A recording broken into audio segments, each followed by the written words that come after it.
خداوند کے زندہ اور جلالی کلام میں سے آج ہم پڑھیں گے جامع باب 1 تمہید۔ شاہ یروشلم ابن داؤد جامع کی باتیں باطل ہی باطل، یہ جامع کا کہنا ہے باطل ہی باطل، سب کچھ باطل ہے۔ تمہید۔ انسان کو اس ساری مشقت سے کیا فائدہ ہے جو وہ سورج کے نیچے کرتا ہے؟ ایک پشت جاتی ہے اور دوسری آتی ہے، فقط زمین ہی زمانے کے انجام تک قائم رہتی ہے۔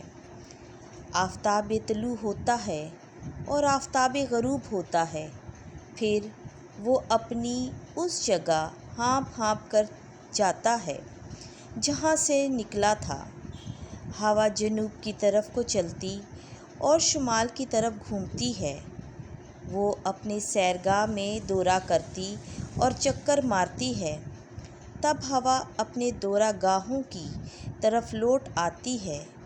تمام دریا سمندر میں جا گرتے ہیں پر سمندر نہیں بھرتا، پھر اس جگہ کو جہاں سے دریا نکلے وہ لوٹ جاتے ہیں تاکہ پھر بہیں۔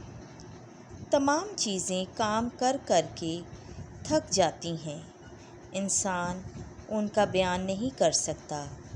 آنکھیں دیکھنے سے سیر نہیں ہوتیں اور کان سننے سے نہیں بھرتا۔ جو کچھ ہوا پھر وہی ہوگا، اور جو کچھ کیا گیا وہی پھر کیا جائے گا، اور سورج کے نیچے کوئی چیز نہیں، کوئی امر ایسا نہیں جس کی بابت کہا جائے دیکھو یہ نیا ہے، کیونکہ وہ تو ان زمانوں میں تھا جو ہم سے پہلے گزر گئے۔ اگلوں کی کوئی یادگار نہیں، اور نہ آنے والوں ہی کی یاد ان لوگوں میں ہوگی جو ان کے بعد آئیں گے۔ حکمت کا نتیجہ۔ میں جامع یروشلم میں اسرائیل پر بادشاہ تھا۔ میں نے اپنا دل لگایا کہ آسمان کے نیچے کے تمام واقعات کی حکمت سے تفتیش و تحقیق کروں۔ خدا نے بنی آدم کو رنج کا یہ شغل دیا تاکہ اس سے دکھ پائیں۔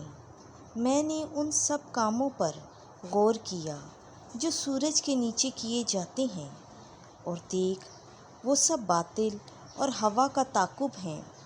جو ٹیڑھا ہے وہ سیدھا نہیں کیا جا سکتا، اور جو ناقص ہے وہ کامل نہیں ہو سکتا۔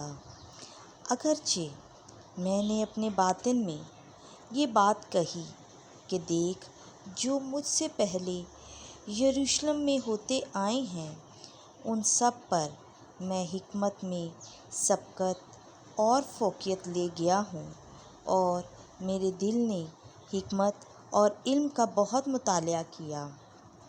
تاہم جب میں نے حکمت اور علم اور دیوانگی اور حماقت کے جاننے کے لیے اپنا دل لگایا تو میں نے معلوم کیا کیا یہ بھی ہوا کا تعاقب ہے، کیونکہ بہت حکمت میں بہت غم ہے، اور جس کا علم زیادہ ہوا اس کا دکھ بھی زیادہ ہوا۔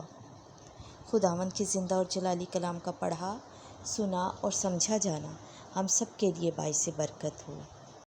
آمین۔